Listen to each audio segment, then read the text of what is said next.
During our first week in Rwanda, we noticed some kids outside our hostel. Every day they would play soccer for hours with a ball made of rolled up plastic bags.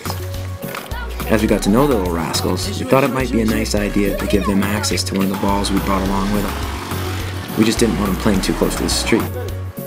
To convey the message properly, we enlisted the help of our hotel manager, Eric.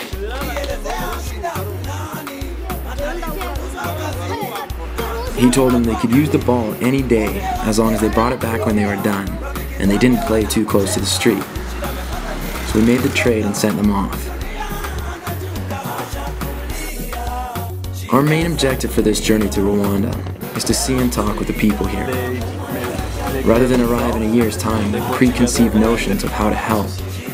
We want to reach out to the people and organizations already on the ground here and hear from them what their needs are.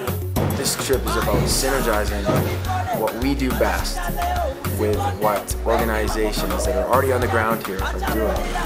One of our first meetings was with Louis, a contact we'd gotten from Canada. He brought us to meet Basil, a national coordinator of the Ministry of Youth, as well as the director of schools for Kichikiro. Luckily enough, they were able to swing us a meeting with the executive secretary of the entire district.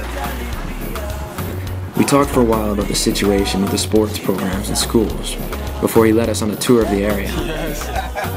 He showed us some of the local school fields and expressed the main issue facing them was that they were falling into disrepair, as well as this one having a tree in them. In particular, we're here to see how football or soccer can help in some of the reconciliation processes for youth, or even in more programs like HIV/AIDS awareness or gender equality. So basically we're here to try and combine our resources with already established programs that are working towards amazing goals. And if football can help in any way, we are going to be there. We have some very interesting meetings lined up for next week. In the meantime, I had a cool story I wanted to share. Do you remember those little rascals we lent the soccer ball to last week? Well, this week we went in and checked on the ball just to make sure everything's cool. When we gave them a ball, it looked a lot like this. After a week of use, this is what we found. In just under a week, these kids played with a ball an average of 6 to 8 hours a day, literally peeling the leather off of it.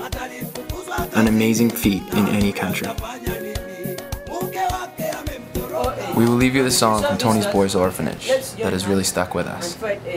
Oh, fellow African, this is the right time to come together and fight it.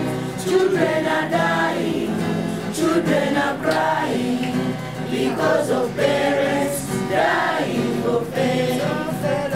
Fellow African, this is the right time to come together and fight it.